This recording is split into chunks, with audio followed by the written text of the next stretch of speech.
ನಡಿ ಈಗ ಶುರು ಮಾಡೋಣ.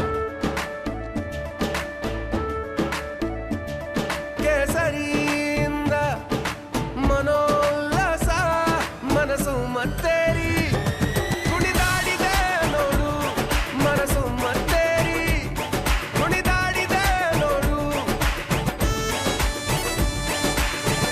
ಕ್ಷಣ ಕ್ಷಣವೂ ಆಚರಿಸಿ ಕೇಸರಿ ಹಬ್ಬ. ವಿಮಲ್ ಬಾಯಲ್ಲಿ ಹೇಳಿ ಕೇಸರಿ. ಓಕೆ, ಮತ್ತೊಮ್ಮೆ ರಿಪಬ್ಲಿಕ್ ಕನ್ನಡ ಒಂದು ಎಕ್ಸ್ಕ್ಲೂಸಿವ್ ಮಾಹಿತಿಯನ್ನು ನಿಮ್ಮ ಮುಂದೆ ಇಡ್ತಾ ಇದೆ.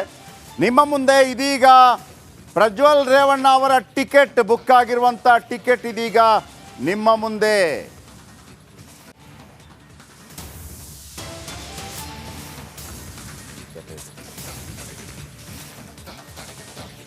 ಮೂವತ್ತೆರಡು ದಿನಗಳ ಕಣ್ಣ ಮುಚ್ಚಾಲೆ ಅಂತ್ಯ. ಮೇ 30ರಂದು ಭಾರತಕ್ಕೆ ಬರಲಿದ್ದಾರೆ ಪ್ರಜ್ವಲ್ ರೇವಣ್ಣ. ಟಿಕೆಟ್ ಇದೀಗ ರಿಪಬ್ಲಿಕ್ ಕನ್ನಡಕ್ಕೆ ಲಭ್ಯ.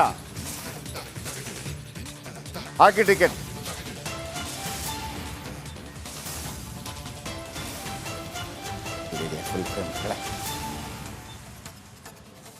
ಅದು ತಗೊಳ್ಳ. ಓಕೆ, ಫುಲ್ ಟಿಕೆಟ್ ಇಲ್ಲಿ ಲಭ್ಯವಾಗಿದೆ ನೋಡಿ. ಇದು ticket Munich to Bengaluru, Thursday 30ನೇ ತಾರೀಕು.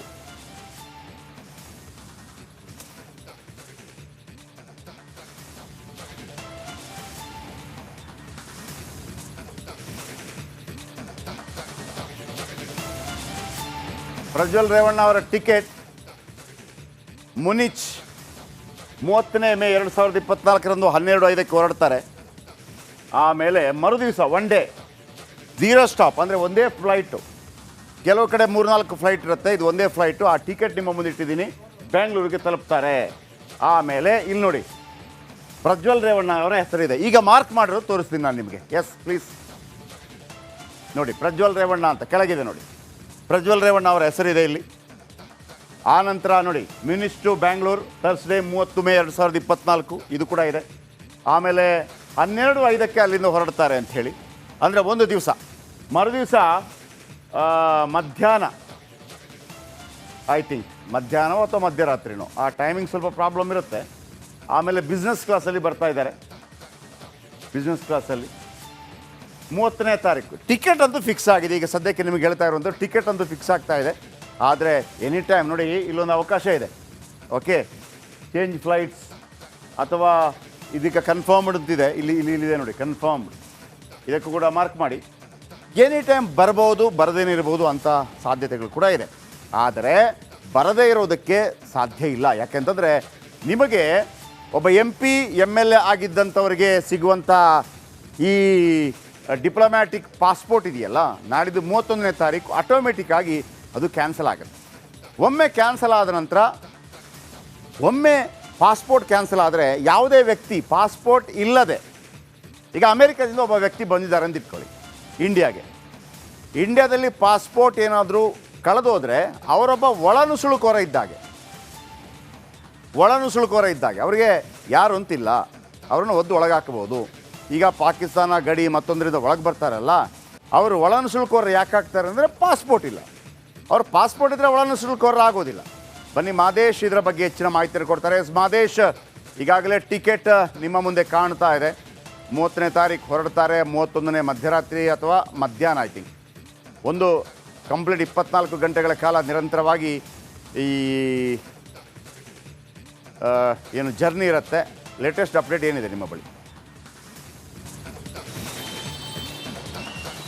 ಜಯಪ್ರಕಾಶ್, ಈಗಾಗಲೇ ಪ್ರಜ್ವಲ್ ರೇವಣ್ಣ ಬೆಂಗಳೂರಿಗೆ ಬಂದು SIT ಅಧಿಕಾರಿಗಳ ಮುಂದೆ ವಿಚಾರಣೆಗೆ ಹಾಜರಾಗ್ತೀನಿ ಅಂತೇಳಿ ಹೇಳಿದರು. ಅದರ ಅನ್ವಯವಾಗಿ ಈಗ ಅವರು ಬುಕ್ ಮಾಡಿರುವಂಥ ಒಂದು ಟಿಕೆಟ್ ಈಗ ರಿಪಬ್ಲಿಕ್ ಕನ್ನಡಕ್ಕೆ ಲಭ್ಯ ಆಗಿದೆ. ಮುನಿಕ್ನಿಂದ ಬೆಂಗಳೂರು ಇಂಟರ್ನ್ಯಾಷನಲ್ ಏರ್ಪೋರ್ಟ್ಗೆ ಬಿಸ್ನೆಸ್ ಕ್ಲಾಸ್ ಅಡಿ ಈಗಾಗಲೇ ಅವರು ಲಫ್ತಾ ಏರ್ಲೈನ್ಸ್ನಲ್ಲಿ ಟಿಕೆಟನ್ನು ಬುಕ್ ಮಾಡುವಂಥ ಕೆಲಸ ಮಾಡಲಾಗಿದೆ. ಅಲ್ಲಿಗೆ ಪ್ರಾಥಮಿಕವಾಗಿ ಪ್ರಜ್ವಲ್ ರೇವಣ್ಣ ಬೆಂಗಳೂರಿಗೆ ಬರ್ತಾರೆ ಅನ್ನೋದು ಮೇಲ್ನೋಟಕ್ಕೆ ಕನ್ಫರ್ಮ್ ಆಗಿದೆ. ಮತ್ತೊಂದು ಕಡೆ SIT ಅಧಿಕಾರಿಗಳು ಮತ್ತು ಇಮಿಗ್ರೇಷನ್ ಅಧಿಕಾರಿಗಳು ಕೂಡ ಇದಕ್ಕೆ ಸಂಬಂಧಪಟ್ಟಂತೆ ಅಲರ್ಟ್ ಆಗಿದ್ದಾರೆ. ಈಗಾಗಲೇ ಯಾವಾಗ ಪ್ರಜ್ವಲ್ ರೇವಣ್ಣ ವಿಡಿಯೋ ಮಾಡಿದ್ರೆ ಆಗಲೇ SIT ಅಧಿಕಾರಿಗಳು ಅಲರ್ಟ್ ಆಗಿದ್ರು, ಇಂಟರ್ಪೋಲ್ಗೆ ಮಾಹಿತಿ ನೀಡುವಂಥ ಕೆಲಸವನ್ನು ಮಾಡಿದರು. ಜೊತೆಗೆ ಎಲ್ಲ ಏರ್ಪೋರ್ಟ್ಗಳಲ್ಲೂ ಕೂಡ ಅಲರ್ಟ್ ಆಗುವಂಥ ಕೆಲಸವನ್ನು ಮಾಡಿದ್ರು. ಈಗ ಪ್ರಜ್ವಲ್ ರೇವಣ್ಣ ಅವರು ಟಿಕೆಟನ್ನು ಬುಕ್ ಮಾಡಿರೋದು ಕನ್ಫರ್ಮ್ ಆಗಿದೆ. ಬೆಂಗಳೂರು ಇಂಟರ್ನ್ಯಾಷನಲ್ ಏರ್ಪೋರ್ಟ್ಗೆ ನಾಳೆ ಮಧ್ಯರಾತ್ರಿ 12:30 ಸುಮಾರಿಗೆ ಬೆಂಗಳೂರು ಇಂಟರ್ನ್ಯಾಷನಲ್ ಏರ್ಪೋರ್ಟ್ಗೆ ತಲುಪ್ತಾರೆ.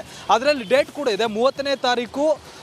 ಅಲ್ಲಿ 30ನೇ ತಾರೀಕು ಅಂದರೆ ನಾಳೆ ಮಧ್ಯಾಹ್ನ 2:05 ಅಲ್ಲಿಂದ ಮುನುಚ್ ಏರ್ಪೋರ್ಟ್ನಿಂದ ಫ್ಲೈಟ್ ಹತ್ತಿ ಮಧ್ಯರಾತ್ರಿಗೆ ಸುಮಾರು 9 ಅವರ್ ಜರ್ನಿ ಇದೆ ಅಂತೇಳಿ ಆ ಒಂದು ಟಿಕೆಟ್ನಲ್ಲಿ ಮೆನ್ಷನ್ ಮಾಡಲಾಗಿದೆ. ಈ ದೇಶಕ್ಕೂ ಮತ್ತು ಆ ಜರ್ಮನ್ ದೇಶಕ್ಕೂ ಕೂಡ 2 ತಾಸುಗಳ ಅಂತರ ಇದೆ, ಅಂದರೆ ಡಿಫ್ರೆನ್ಸ್ ಇದೆ.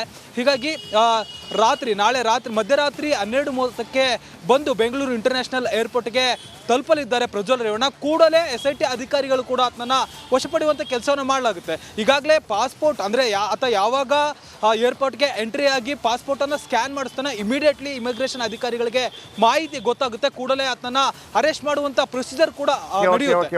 Okay thank you. ಅಂತೂ ಟಿಕೆಟ್ ಬುಕ್ ಆಗಿದೆ. ಇನ್ನು ಈ ನಡುವೆ ಪ್ರಜ್ವಲ್ ರೇವಣ್ಣ